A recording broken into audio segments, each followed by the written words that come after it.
Karibu sana kwenye kipindi, karibu sana katika Ilikuaje. Mimi naitwa Masawe, ikiwa imetimu sasa saa 7:17. Karibu sana, manake siku ya leo nimeweza kupata mtangazaji mwenzangu. By the way, once a teacher always a teacher, once a doctor always a teacher. I mean doctor, yeah. And once a radio host always one. Annitah Raey. Karibu sana. Asante. Ukoaje? I'm anxious, I'm nervous. I know. I'm so sure sijakuwa kwa microphone for miaka mitatu sasa. Okay. So sijumra niko anxious. It happens to me. My first link. Oh my God. Nashindwa. Alafu baadaye na relax. I know, nimecheka hapa na lakini sasa nasikia I don't think I'm ready, you know. Okay. But it's okay. It's okay. Umekuwa kwa utangazaji kwa muda gani, Annitah? I got on radio on 4th September 2013. Okay.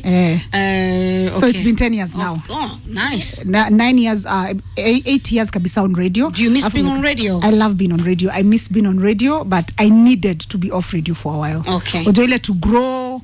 Ojo nilikuwa mdogo, niliingia radio nikiwa na miaka 23. You know, 2013 I was 23. Sasa wewe ukiingia na 23, mimi niliingia na 21. Pole. Tushindani. Okay. Yeah. So Annitah, of course una wafuasi wako, una mashabiki wako, different radio stations. Yeah. Na kuna story uliweza kuweka, and then you're also very vocal kwa social media, especially on Twitter. Yes. And sorry by the way for being trolled on Monday, tutakuja hapo. But why nimekuita siku ya leo? Kuna post uliweza kuweka kwenye mitandao ya kijamii, hususan Twitter, and a picture of yourself, sura yako ni kama kidogo imeenda upande, ni kama una vidonda chini ya mdomo, na ukasema kwamba ulipata ugonjwa kwa jina Bell's palsy. Yes. How was that? And I'm so sorry. It's all right. I'm better. I would not have posted that picture if I was not better. Twitter is bad. So the first place I shared my story ilikuwa TikTok. Afu kutoka TikTok nikaeka kwenye. Nilikuwa off Twitter na Instagram miezi kama 4. So venye nilirejea ndio nikaeka Twitter. But watu wa Facebook walikuwa jua, wachache hata kani wachache. It happened nilikuwa Kilifi in July ikianza. So I work with an NGO huko. So tulikuwa tumeenda kutembelea watoto. So when I came back to Nairobi around 10th of July nikaanza kusikia mwili yangu si the same, yani naumwa, nimechoka, I'm so sleepy. So on a Saturday I remember telling my cousin natetemeka, hata kama limuru kuna baridi, I had 2 sweaters, nimevaa socks, niko kwa duvet, nikamwambia I think I'm sick. Unajua ile unapuuza tu. Then nikapata pimple hapa kwa lip. So when I asked my friend in Mombasa, akaniambia hii pengine ulipata fever. I mean flu, sorry, there's a flu. Ni homa tu. Homa tu ya kawaida. So kwanza wanasemaga malaria. Madaktari wangu wa nyumbani wamitini shamba chemsha sijui nini. You know, ati homa ya lip hata ndio mzuri, ukipata inalipuka inaisha, like you're no longer sick, you know. So I was patient. Saturday, Sunday, Monday nikaumwa na kichwa the whole day.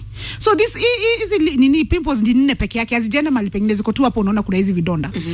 So I told my mom I think I'll go see a doctor. Akaniambia umemeza Piriton, umemeza Cetirizine, umemeza Cold. Nilipoa madawa wewe. Hiyo Monday nikajiambia panaona go see a doctor. So I went on Tuesday. Kwenda daktari akaniambia uende uoshe hizi spots hapa, alafu upake hii dawa. Funniest thing, sikununua hiyo dawa hiyo siku. I went home and slept. When I woke up on Wednesday, I decided it's not getting any better. Imefura sasa, and I was in so much pain. I was like, hapana, I want to get checked again. So bado nikarudi asubuhi kwanza tena, I remember nichukua bike because ni karibu na home, nikajiambia hii uchungu ni too much, it's in the morning.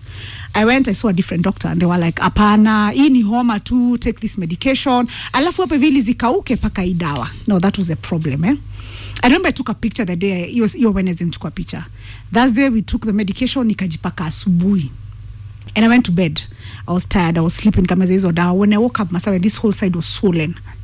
Penye nilikuwa nimepaka ile dawa ilifura, ni kama nachomeka.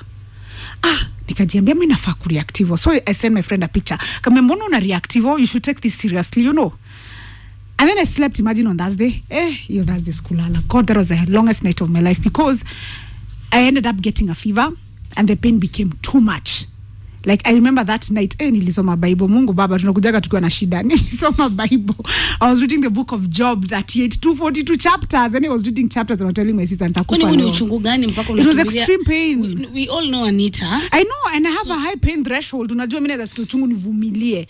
But Masawe, I'm telling you, maisha yangu yote 33 years sijaisikia uchungu kayo because it came to one side of the head. So jikivenyo nasikia story kichwa ilipiga mpaka ikapiga, nilikuwa nasikia inapiga hivyo. Na iachi. So the whole night nime struggle. At 6 nilikuwa nishavaa nguo tu nini hosi. You know the worst thing ni kwa madhe. So si iko karibu, it's not like you're going to go to a hospital, ni iko mbali kidogo. So tukaenda hospitali asubuhi and the doctor alinipima pressure mara 6. I was like, sure umejileta. Like your pressure is way too high for you to even be walking. Wow. But unajua najikaza, I'm like, me I don't like being sick. I really hate being sick. Na before that ulikuwa na high blood pressure? Sijaikuwa nayo. Okay. I didn't even know it's in our family and I really didn't think about it. So akanipima akashtuka. Akambia, your pressure iko very high. Nikamwambia, me first of all unilazi hosi. Akambia, sikulazi, you need to have a lot of vitu mingi zichekiwe. So vile aliniangalia akaniambia, mbona ulikaa na infection? Nikamwambia, hiki kitu ili happen jana asubuhi. I was okay on Thursday morning. But at night it changed. Everything changed. The swelling became worse. I cannot move my head. I cannot look on one side. It was just like we have pictures. I keep looking at them. I can't believe it's the same day. It was very different. So tuko na sister yangu, siwezi ongea. My sister ni anaongea on my behalf. So we went and saw the first doctor. Akaenda kaita daktari mwingine. No, see, they're scaring me because wasemi kitu. So I was like, mbona waniambi mimi ni mgonjwa wapi? And then I'm very impatient. So I'm like, first of all, I'm in pain. Mnipe dawa. Daktari akasema acha tukupatie dawa ya uchungu. So I was like, okay, that's okay. Tulia kidogo, una need kupimwa. I was in a government hospital. I swear our systems are wrong. Yani government hospital is just a rude place. Yeah. Huyu akuja pimwa hapa hivi kwa wagonjwa wa STIs na STDs. I remember when jinangu ilisema singeitika. Kwa sababu ya ile pimple. Venye singeitika, my sister akaitika. Akimcheka, it was funny because ni aliitika venye nilitoa. So kapimwa akaswende. Nikaenda nikapimwa kila kitu mara ya kwanza. Lakini unajua unasemaga vibaya. Ati huyu apimwe nini? Mtu wa STI, msichana wa STI na STD yako wapi? Aki alisema hivyo na akasema jina yangu sasa sili anitaremu najua. Tena si kwa upole, akishout. Kwanza kama amekasirika, umemkosea somehow. So my sister was so angry Sister jinipeleka amekasirika. Amekasirika ananiambia, mbona anakuongelesha hivyo? So tukaenda nikapimwa mara ya kwanza. We couldn't find anything. So I'm tired. We going to hospital at 6. It's 1. Sijatoka. Nimepimwa, nimerudi kwa daktari. Then they send me back again. Now I'm very agitated. I was like, niambieni kama niko na shida kubwa to change to hospitali. And this is a level 4 hospital. So I was like, if there's a bigger problem, to change to hospitali niwestie siku mzima. So akanituma. I came back. Now the new doctor is asking me, ulikuwa wapi before kuje Limuru? Kaambia Kilifi. Then he Googles kama tumekaa na yeye. Viruses from Kilifi. I was like, wow, this government kuna magonjwa kule yanapatikana Mombasa. Yani kuna magonjwa kama yafikiri. So when he discovered chenye niko nayo, akanipea dawa, akaniambia zile dawa uko nazo tupa. Akambia this is scars, nini, it's not an infection, ulichomeka na hiyo cream. And then instead of coming to hospital ukalala nayo. So that was a problem. So I was like, inaka kidogo itaisha. Lakini that happened after uli self medicate. Yeah. Okay. So rule number 1, go to the hospital. Please, stop self medication. Guy. Hakuna kujitibu nyumbani. Our home doctors usiwasikize, please go see a doctor, it's very important. Yeah. So after that nikapatiwa madawa, akaniambia nisiguse. And you see every other instruction kwa nimepata even from the doctor at home ni niguse. So the doctor akaniambia don't touch that wound. Hata usipake chochote, wacha kusikiza advice, nimekupatia dawa ya kukausha. So that was on a Wednesday. So I mean that was on a Thursday. Usiku saa nikaenda home Friday nikalala. That Friday was the first time I slept in 7 days. So let me ask you, kipindi hiki wamejua ugonjwa wako? Wamejua tu nimechomeka, hakuna kitu kingine, wamejua niko na a viral infection. So they need to cure it. Hakuna kitu kingine ilikuwa. Akona viral infection, tumpatie dawa, akunywe atapona. So we were treating the viral infection. Okay. Ikapona. Funny enough, Friday, Saturday, Sunday I was okay. My cousins wakakuja nyumbani, we had a good time, tukaomba, we were like you'll get better because I was still swollen Yeah. It take time kupungua. Now on Tuesday the week after nimepona, imeanza kukauka, nikaroti siwezi funga macho yangu ya right. Hapo nipo tulianza. So nimelala kwa kiti. My mama alikuwa amesema mtoto asilale kwa kitanda tena, she's getting more sick staying in that bed, inakuwa depressing, you know. So nimelala kwa kiti, nikamwambia sister yangu from the morning, macho inalia na haifungiki peke yake. I was like, ni mashida tu. When I was wearing clothes in the evening, nika realize haifungi kabisa. The way mtu anaweza leta mkono blink, it's not blinking. What? Ukapanic. Igambia kazini yangu, I have my family special. Akaniambia, umekuwa chongo. I was like, wow, very funny. Tukacheka, by the way. This thing, I think it got worse because we really took it lightly. So the next day I woke up and my mouth, I couldn't take anything with a straw. Because initially nilikuwa nakunywa na straw ya uchungu. So nikarealize, mbona siwezi kunywa na straw, nikikunywa inamwagika kabisa. Nikashtuka. Nikamwambia sitangu siambie mom, atashtuka. So I started asking the doctors I know nini, akaambia nipigie picha, haikuwa imechange sana. So aniambia, I don't think you have it, sidhani uko na ugonjwa, but you should go see a doctor. No, this is on Wednesday. Na mimi sikuenda. I was like, wameniambia itaisha. Now I woke up on Thursday morning. I woke up and I took my phone kuangalia. Like I looked myself kwa ile camera selfie and I was like, I don't look the same. It said yote imesag. Like it sagged all of it. The right side imeteremka kabisa. Na imependuka. Na imekuwa kubwa. Alafu nikienda tu hivi kusmile mdomo yote ikaenda kando. At first nikazima kamera kwanza, then I tried to call my sister, sina sauti. Nikashtuka. I have anxiety. Sauti toki? So anxiety yangu ilienda. I had such a bad attack, yani I got anxiety attacks kabisa. I was like, oh my God, I'm gonna die. So I'm texting my sister, mpaka nampigia, tuko kwa nyumba moja, and she's coming, nini mbaya? Nimekuwa ni itoki. I was so, wacha sister yangu one mdomo inaenda kando, akashtuka. Then I was supposed to go back to Mombasa for work. Like I had something I was supposed to do in Mombasa, like the next day. Nikasema, if I tell my mom, mdomo imeenda kando hatakubali niende mahali. So when the doctor told me nini niko nayo, akaniambia you need to go see a doctor ili akwambie how bad it is and blah blah blah. So I was like, all right, I'll do that. Mimi na kichwa yangu ngumu nikajiambia naenda kufanya hivyo Mombasa. Yani I'm still jikazaing. I'm like, hii kitu itaisha. Mimi haitanishtua. I hadn't noticed how serious it is ama how bad it's gonna be, because I thought kesho ndakuwa sawa. So I slept and then I went to Mombasa overnight na train. Ulikuwa na twitch, macho, anything? No, it was dead. It was dead kabisa. You couldn't feel anything. Hakuna kitu na feel. Like it's actually not there. So when I went to Mombasa, sini travel na train, I sat upright the whole time. Nilifika Mombasa masawe. And then this sasa ikaanza kwa shoulder. The pain became unbearable. Kwa sasa mabega. Okay. Nikaanza kuimagine kwa ni kitu inateremka. The doctor asked me, ulienda hospitali? Nikamwambia hapana. He was so shocked, like, Annitah, stop playing. Hata mimi naona unacheza. Akaniambia, you really joking? Sio macho yako imerudi tena, close your eyes. Sorry kaenda. So, no, at this point uko macho fungiki. I remember kuna msichana alikuwa ukitaka kulala? Siwezi kazi yangu lala, kanipiga picha. Macho moja ilikuwa wazi. Niko na vashit hata sifa. There's a girl was looking at me kwa train, kaibu nimwambie, unataka aje madam, honestly juzi wezi funga hii macho, like ona acha kuniangalia, una get. So, no, lakini it's scary. It is scary, but it's not fanya ifungiki. No, hivi. Nikifunga inafunguka. I don't want to laugh, but you know, unaifanya na a funny story. It's not funny. We laughed all through this sickness. Yeah, anyway. So nikaenda Coastal. I told my cousin, twende hosi. I'm in so much pain. I couldn't sleep. The heat in Mombasa drove my sickness to madness. The pain, nilikuwa napata spasms za uchungu, siwezi move. Like I can't actually move. Wow. So we looked for a good doctor. Nikaambiwa ukifika Mombasa sasa. Sio nimefika na nimeenda kufanya vitu zingine, hata sikufanya anything yani. I went to a doctor, akaniambia the first thing, kwa sababu ninateremka, aliniambia it can lead to a stroke because you're joking about this. It's not funny, it's your nerves. And it will only get worse kama hauko on medication. So I went to a doctor, first akanituma physiotherapy. So unajiambia mimi naendanga massage, nilipiga nduru huko.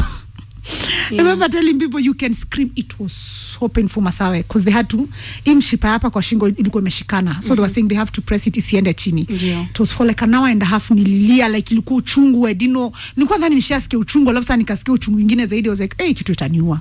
So nikapewa steroids and they gave me medication and they were like, this is not short term. So they told me to see a therapist. Spendi a new therapist kwa sababu sielewi. At first honestly sikuwa naelewa. So I took time nika Google Bell's palsy, nika Google. Si daktari sasa ameniambia niko na nini. So they explained to me what I have, what I need to do. So you can imagine your process yote ni utafute Bell's palsy nini, wewe kwanza uelewe. And then when they told me 6 months, they what do you mean 6 months? Akaambia ita take 6 months urudi sawa, kama utarudi sawa. So kuna hata uwezekano utarudi sawa, you know. And then they tell me in this 6 months you need to go for clinic kila wakati ili usipate stroke ya ukweli. I'm like, nini mnaniambia nyinyi? But then I remember I prayed and I cried and I told God, I have been a good person and I have changed. I'm going to church. Why would you make me sick? Like I was so bitter hiyo siku, nikasema siombi tena. Siendi kanisa, sitaki mambo ya Mungu, siwezi gonjeka hii time. So the doctor was like, because you had changed your ways. Kabisa, like before mimi I think nilikuwa naishi kwa shetani katikati, but Mungu ni mwema. It happens. So kipindi hiki umerudi kanisani. Yeah, I mean, mbona nagonjeka? Why am I getting sick sai? Unajua? And so my cousin sat me down akaniambia, unajokigi about vitu mingi, this is not a joke. You need to take this seriously. Acha kukasirika, because when I get angry now I'll start doing things that daktari aniambi, unajua. So I sat down. I was like, the first thing I needed to call my therapist. Kampigia nikamwambia. Akambia, that's hard. Unarudi Nairobi, we need to talk. Nikamwambia, actually I'm struggling kuongea. And this is the worst part, Masawe. I thought that when you discover ni nini itapona, it became worse for the next 2 weeks. Like ikaendelea kuwa mbaya zaidi. Lakini sasa ulibidi urudi Nairobi immediately. I came back. I was getting spasms za uchungu, siwezi move. There's a time I hit my head on the bed because I was in pain. Like it was really, actually tell me daughter yangu aliita madhe because I was in so much pain. So acha tu nikae home. Home is safe anyway. So nimerudi. The doctor tells me it's going to get worse before it get better. So mimi nadhani anajisemesha tu guy. I couldn't eat. My tongue became numb on one side, so it became so heavy. Siwezi meza na hii side, nikiona hata maji kuiona ile unasikia tamaa, unapata mate, nasikia uchungu mpaka nalia. It was so painful. Alafu unajua a lot of people how understand mbona uchukui simu. Actually I zimmed my phone for a while. Mtu anakipiga Annitah sina sauti. Si Annitah, I'm like wewe unanikasirisha for a long time, yeah.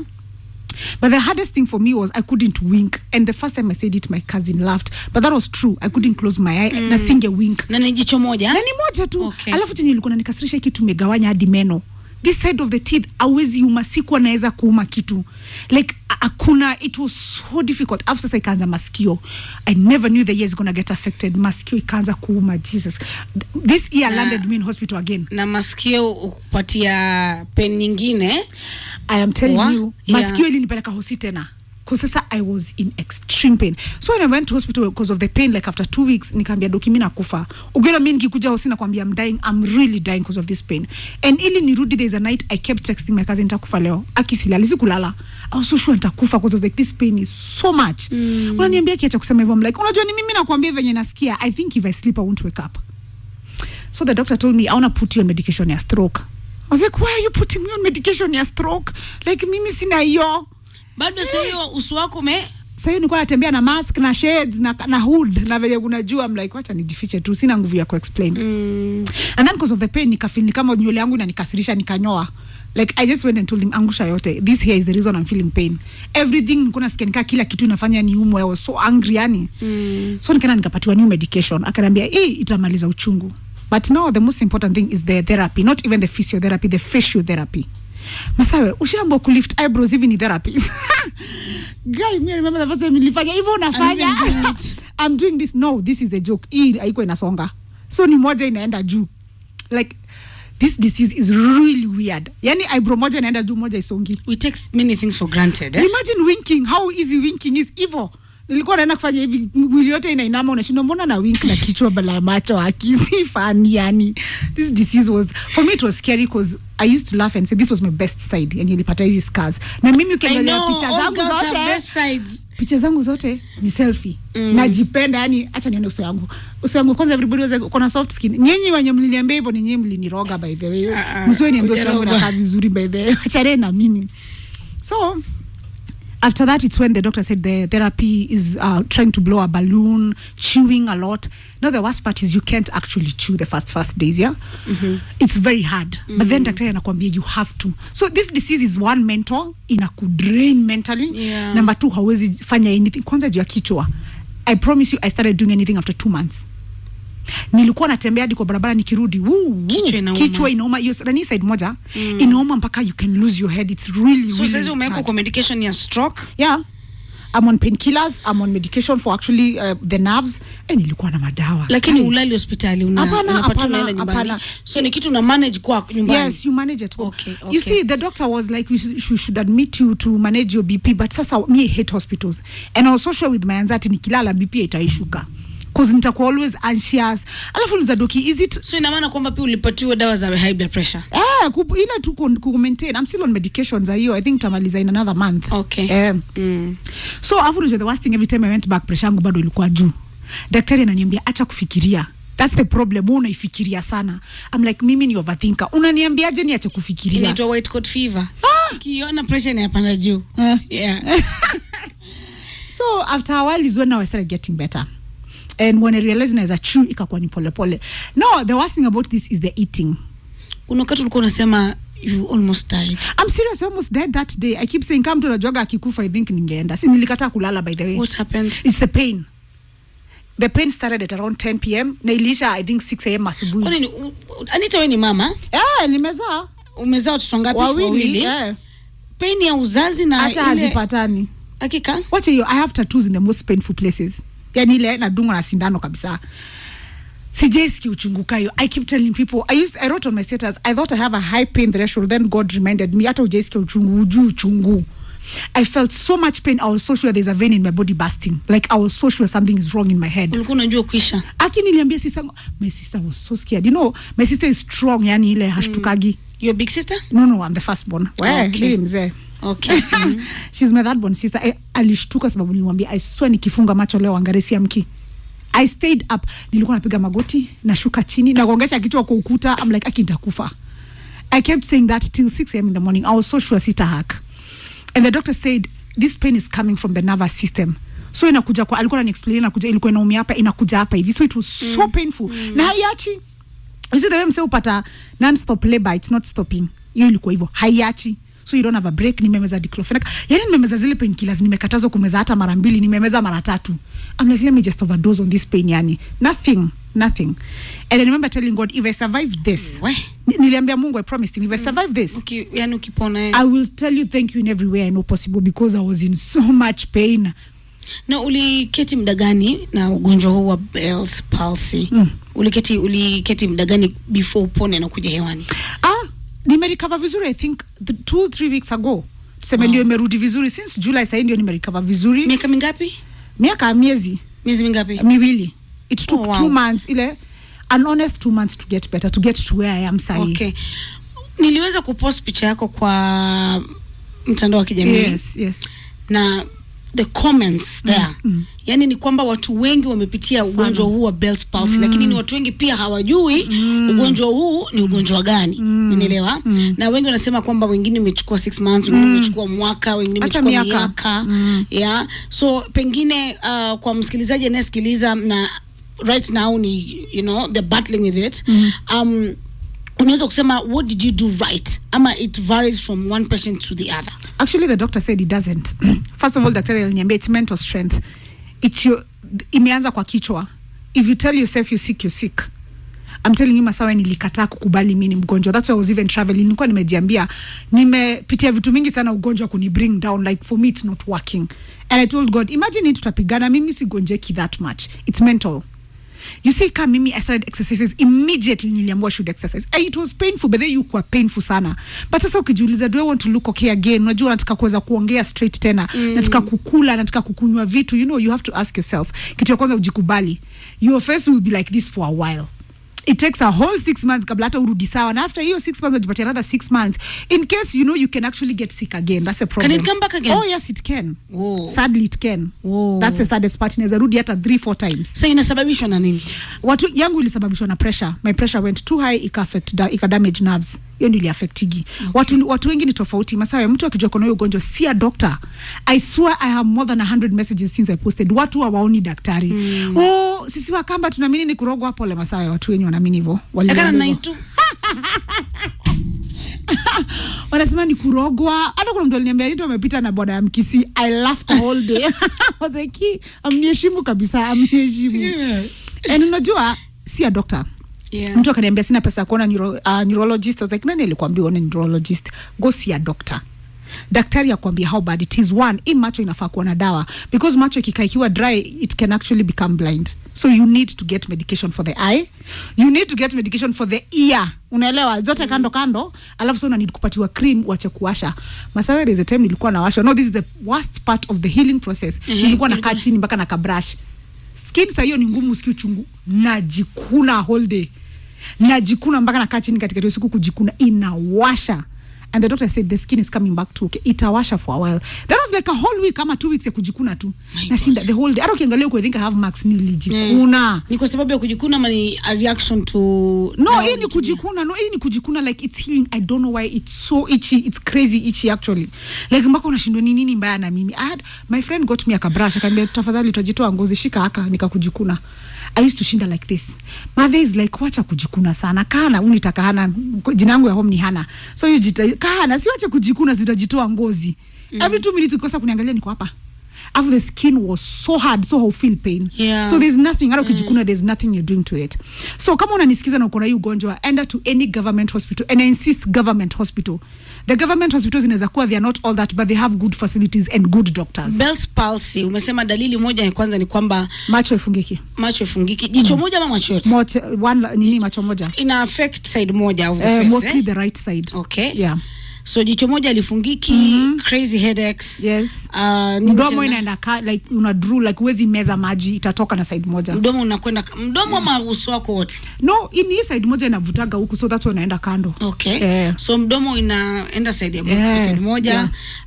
Nini tena? Actually it's just pain, you will feel extreme pain. Lakini nikurudishe nyuma, unasema kwanza before ikuje ilipuke sasa vizuri, ulikuwa unasikia umechoka sana. Yeah, it's not part of it. It was not part of it. No, that was a viral infection. I was tired, I was sick. Okay. Bell's palsy pia ukiwa na viral infection, if you get herpes, if you get kuna vitu mingi, ukipata hizo infection, influenza, if you get any viral infection, you're actually prone to getting Bell's palsy, because viral infection. Is it an autoimmune disease?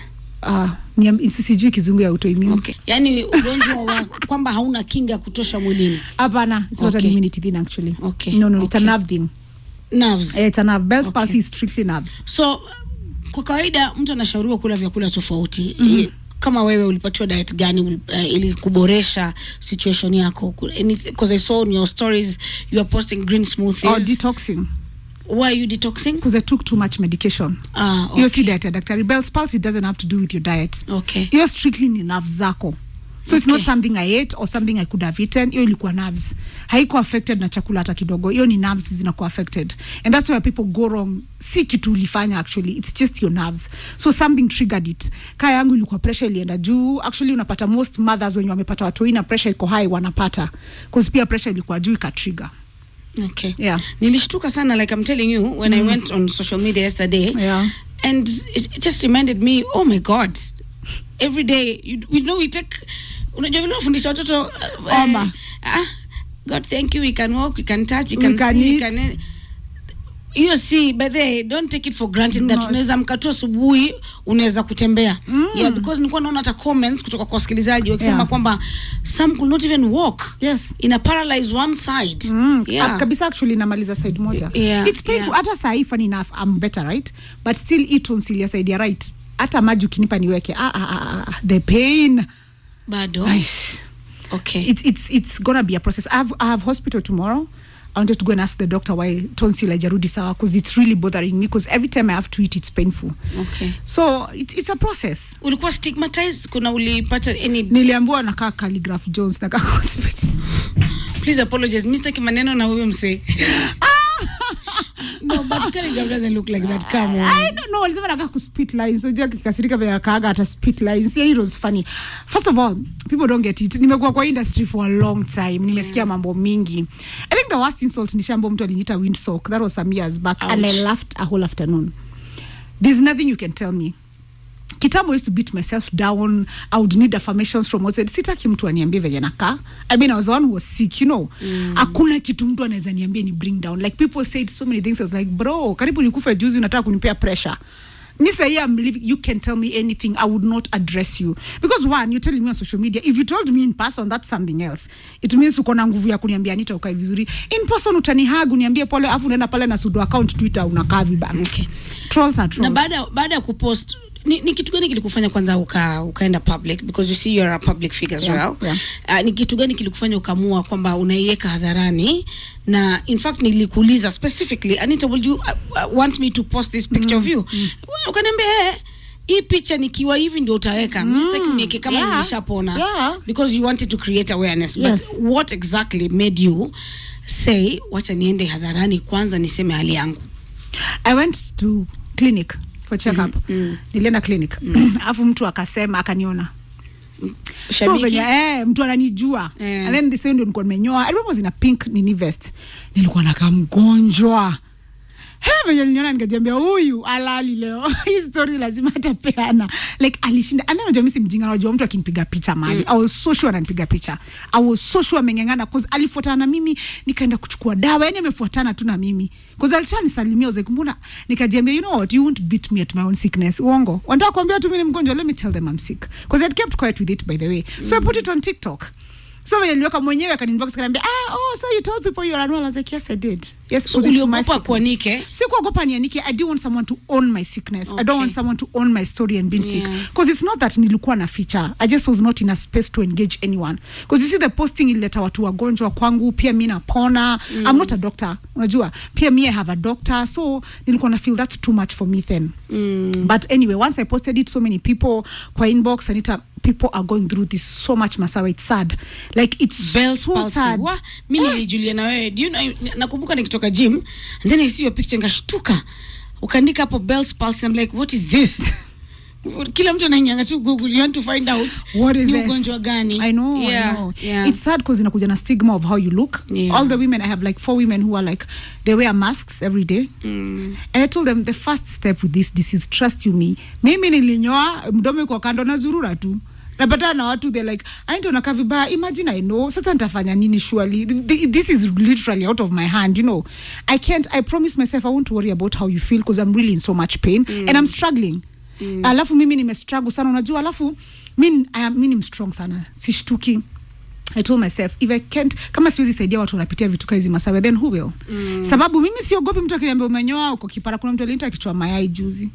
Nikamwangalia nikacheka, nikasema sina nguvu. Siku hizi sina nguvu ya kuargue, ya kujibizana. Like this disease imenituliza. Mamangu mkubwa alisema ugonjwa umefanya ukue mpole mpaka unashtua. Like mimi ni mpole. I think because it took a lot of, ilichukua strength mingi sana to get over this. And as fast as I did, because mimi sikuwa naamini naweza kaa nikiwa mgonjwa waki. Like I couldn't. Nilikuwa nakaa hivi usiku najiambia siwezi kaa hivi yaki. Imagine siwezi. And I refused. And I told God, this is not my portion. Isi portion yangu. Sitaki kukua. Niliambiwa siku hizi mtu aliambia siwezi ongea na mdomo straight. I was like, well, mdomo yangu iko straight. Unaona straight saizi? Iko straight kabisa. Sasa zingine nikicheka tu ndio nasikia uchungu on the, if I smile sana, the right side nitasikia uchungu. When I'm winking, it's training, I'll feel pain. Tena nilikula miwa. I was so proud of myself. Wow. I know, imagine things like that make me happy. Nilikula crips kusikia uchungu, nimekula miwa, nimetafuna, sina headache. Yesterday I had a headache from hell. I was like, Masawa, ni kama tuonani kesho. But you see, it gets better. Bad days, good days. Some days I want to take a picture, I'm like, sipendi venye nakaa leo. So you get better by the day. Pale kwenye Twitter, after you posted it, my sister, you are trending at number whatever. Kila mtu alikuwa amekuja na, you know, unajua binadamu wanagojeaga uanguke. Trust you me. I always tell people, kama uko na 1 million followers, maybe 100 care. The rest when entertainment call. You're a public figure. Maisha yako ni their concern. Wanaishi through wewe. Chenye wezi fanya ndio wanataka wafanye ili waone. So at the end of the day, mimi hakuna kitu. People are trolling me for things nimesema nikiwaonea. I told them I would never take that back. Actually ni venye sina energy, ningezirudia zote nikiwasomea mjue nilisema chenye na maanisha ama nilimaanisha chenye nilisema. And there is ulipata backlash kutoka kwa wanaume. Ni wanaume. Specifically when niliambianga they are short men, I was like, I really don't have apologies for that. I can't take, are you tall? I can't take it back. Are you tall now? Like I can't take it back, you know. So people are trolling me at, people are short men can't help you. Masawa, I didn't go on social media nikasema mnisaidie. No offense. Problem yako na short men ni? They are short. So see, they are short. But I have sina uwezo wa kujibadilisha. Wanaume wako na shida gani na wanawake wanono? Wana shida gani wanawake wanono? Ndio hiyo basi. I am vertically challenged. That's your challenge. That's a thing. Unajua mimi sina shida. That's a thing. So opinion yangu haifai you had with a short man, because sometimes it came off. Siwezi. Ilitoka ni kama uko personal na short man. I wasn't. Nishaitroliwa na mtu short though on Twitter, nikamwambia vae heels tuongee. Unaget point yangu ni, my opinion, if it bothered you that much, Masawa leo nikikuja niseme watu wenye ni wachawi usiku ni wabaya, ikusumbue wewe ni mchawi. Nilienda kwa Twitter, sikutaja jina ya mtu. Hakuna mali nishaitaja mtu mimi. I never ever sitajagi mtu kwa Twitter. Unasema short and broke. Baba, utafuta pesa. Bila pesa utoboi. So okay, if you are short and rich, would you consider? Zero. Short is short. I couldn't any bonus on top. So anyway, the reason sikujibu wa trolls, people are tagging me, Annitah ufai kutukana, nikamwambia listen. Kama opinion yangu ilikuuma, that meant it was true. I have nothing to do with that. Na siwezi kuambia pole, I am not apologetic. And people say that tukusaidia, I was like, but Masawe, na si kuongea vibaya. Mimi sikuenda Twitter nikasema naomba mnisaidie. Nilienda Twitter nikasema I am hoping to create awareness ya ugonjwa. Bas, mimi usinisaidie. And people are like, oh, I've lost respect for you. I was like, by the way, in the first place, mimi hakuna mtu nishaye kuja niambia tafadhali tuheshimiane. So you're trolling walini troll. They had a field day. Do you know what they did for me though? They made my comeback to X or Twitter beautiful. Ojua, very beautiful. Thank you so much. You people forget it's a game of numbers. Thank you. I am grateful. Next week nikiweka picha nyingine mnitroll bado hakuna shida. Annitah Raey apewe kazi Radio Jambo, bado tunampenda vile yuko. Masawe rudia ukitumia box then. Okay. Ukitumia box ni 23661 ndio nambari. The word is box, alafu unatuma na 001. Masawe mwambie sio fani akijifungia huria sana. Hiyo ni nini? Huria, what's huria? I don't know. I think that's a Kikuyu word, ama? Huria, no. Okay, ni Yusuf Monya, niko na swali kwa mgeni. Tafadhali uliza swali lako. Okay. Mwingine anasemaje? Utaniangalia SMS. Mzee wa mayai anasema, oh my god, very painful kwa hiyo story ya Annitah, lakini kama wagonjwa wote wanaweza kama Annitah, hakuna mwenye anaweza kufa. Eti alikuwa mgonjwa na anacheka kama mwenye ako harusi. Okay. Indeed, our God is a good God of second chances. May you live to testify of his goodness. From my heart, I wish you total quick recovery. Angel Stacy, tuko pamoja. Asante sana kwa ujumbe wako. Amen. Okay. Na mwingine anasema nini? Annitah, you are a beautiful story. Usiwache swala hili likuweke chini. Amen. That was a beautiful story, na kuweza kuzungumzia swala lako ni swala muhimu sana. Okay. Asante. Wow. Annitah, kila mtu anakuaga na life lessons. Yeah. Life lesson yako ni gani baada ya kupata ugonjwa huu? Your family is everything. Sisi society yetu imetufundisha, friends imetufundisha value the people you're with, but that's not it though. Watu wenye kwa media tuna shida kubwa sana Masawe. It's a very sad story, tuna shida kubwa sana sababu sisi watu wanatujua, wana-assume wanatujua, wanajua mambo ambayo tunapitia, lakini tunaficha mengi. Wewe ukienda kwa marafiki zako unacheka, una have fun, mna post happy pictures, but watu wanapitia mengi. At the end of the day, wale watu watakubeba hata ukifa. Kuna mbongo, you need 8 pallbearers, watu 8 wakubeba, sanduku ni familia yako. Mimi, the reason nime survive Bell's palsy 100% is my family. It's not even because of anything else, ni God na familia. Marafiki walikuja kutembelea? Urongo. Only how many people came? 1, 2, 4 people came. The people closest to me. Before that ulikuwa na marafiki wengi, no? Mimi sasa watu wangeenda wapi bila mimi? Surely I am the party, am I not? Yani mimi ndiye kila kitu, yani usiende mahali. Mimi nakwambia ugonjwa imenitolea kila mtu. God alinikumbusha, ulikuja peke yako, ukaingia kwa familia yako, utatoka peke yako, utaacha familia yako ikilia. That's it. And me, I told God, the people I have left sahi, they are not even friends, they are family. Hakuna mtu rafiki yangu sahi, ni family. Because you ugonjwa nilika. Unajua how hard it is, una struggle with yourself, with everything, madawa, unarushwa huku, my cousins wako na ideas, wako na new doctors. My family stood together with me. I'm rooted in love and family. Mamangu mkubwa, najua nasikiza sana, Mathe, asante sana. So wasalimie na majina. Mathe, tunamwitaga Mathe. Alafu kuna my mom, kuna Karo Karaoke, thank you so much Mama Mwirore, asante sana. My sister Wangare, my sister Wangare was my nurse, man, thank you so much. Njeri is my younger sister.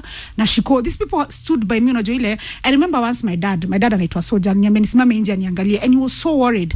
And he was like, but mom, utarudi sawa, you're very strong, utarudi sawa. Babangu mkubwa, father, every day he's asking me, do you need anything? Uko sawa? Yani niko rooted in family all through this. It taught me the most important thing. Wale watu mnafanya kazi nao, sorry to say so, si familia yako. Wale watu mnaona kila siku, si familia yako. Wale watu mnacheka nao kila siku, si familia yako. And this one is true. Wale watu mnapiga sherehe nao, delete their numbers. Please, but anagani tu sherehe. They are not your people. Because the only people who will stay through thick and thin ni familia yako. Masawe, hakuna rafiki yangu alikuja other than Rehab Ongoi, thank you so much Rehab. Came home, wote tumesoma naye high school, came home kwa Mathe. Alijua leo kesho alikuwa kwa mamangu. Ni nini mbaya? Mbona usemi? My friend, yani wale watu nilikuwa na expect hawakuwa show up. Leo mtu alinitext asubuhi quote yenye nilipost, my math was so bad I counted on you. Yani sijui hesabu kabisa, nilikuaminia yani. Wow. I counted on you, you know. It's sad because mimi ni mtu wa watu and I love people and nimekuwa nikifanya charity kwa muda mrefu. So nikipitia situation kama hii napata niko peke yangu. Simu yangu Masawe ikilia naweza predict ni Mathe ananiuliza niko aje, nimeamka, ni sister yangu ananiuliza ama niko sawa, period. Sina calls za nje. unless ni watu NGO wenye niko Mombasa, nobody calls me. Like I'm telling you the truth, nobody is yangu ikilia, I'll be like, hey, mtu akinipigia, I'm like, nini mbaya, kama wenye waliona tutasa walipiga. But after that washasahau, life moves on. I mean, life goes on with or without you, believe me. So ukiweza watoto wako Masawe, familia yako, that's it. Ikipita hapo unajaribu una overdo. Hii mambo ya kupostiana, BFF for life, family for... Listen, it's a lie. Go home and hug your mother, that's your family. Go home and hug your sisters, that's your family. Like I'm telling you, if you saw my cousins, how yani nimeprotect you hii time, I'm telling you, I am standing because my family stood yani. You know, you're blessed kuwa na familia, sio kila mtu ana familia. Nimefanya hiyo kazi kwa muda mrefu, na ukisikia zile story unapata hewani, sio kila mtu amebarikiwa na, you know, big families like a mother. Like myself, I don't have a mother, so I'm imagining, oh my God, please God spare me. But again, sio kila mtu amebarikiwa na familia. The cousins you're talking about, umenelewa, the fathers, the mothers, the wives, the husbands, the sisters, the brothers. Umenelewa. So I don't know. My God. A blessing. No. It's a blessing. So you're yani hata na poteza maneno. Let's just say you're blessed. I keep saying God wanted to remind me in the hardest of ways. Yani Mungu alitaka kunikumbusha by fire by force, rudi nyumbani. Hata uende upate. Before that ulikuwa hata mam. No, imagine tulikuwa tuko sawa kabisa, but mimi ni mtu nilikuwa napenda kukaa nje sana. Hata si sherehe, kukajikalisha. Mimi hata hiyo time niliacha sherehe kutoka around April, najikalisha tu Masawe, staki, sijui mbona nilikuwa najikalisha. But then God amenirudisha home, ile rudi home.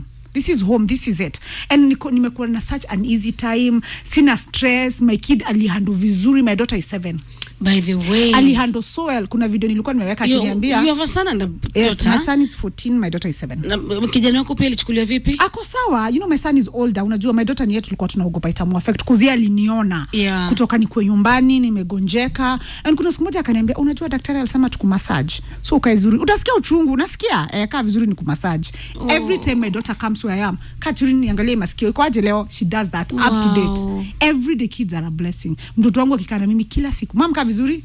Hey, masikio si mzuri leo. Sana kwa wapi? Ako kwa shule. Okay, boarding. Kwa shule. Okay. So it's imekuwa life changing. Nimekuwa mpole, naangalia watu wakinitukana, I'm like, Lord, you had to get me away. Naangalia tu nikitukana. Kubadilisha.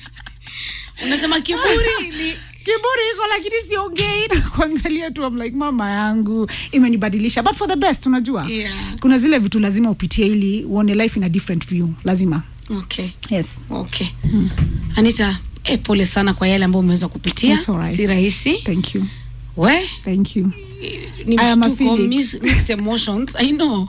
So nasema asante sana kwa kutembelea leo and to share your story. Thank you. We thank you for, you know, just creating time na pia kujulisha wasikilizaji.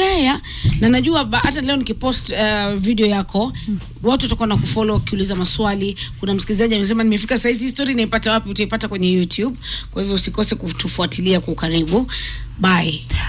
Kabla niseme bye, I want to say hi to JJ. Asante sana wanasikiza. Alinitext, amekuwa akisikiza kutoka Saidi, ananiambia na nigojea.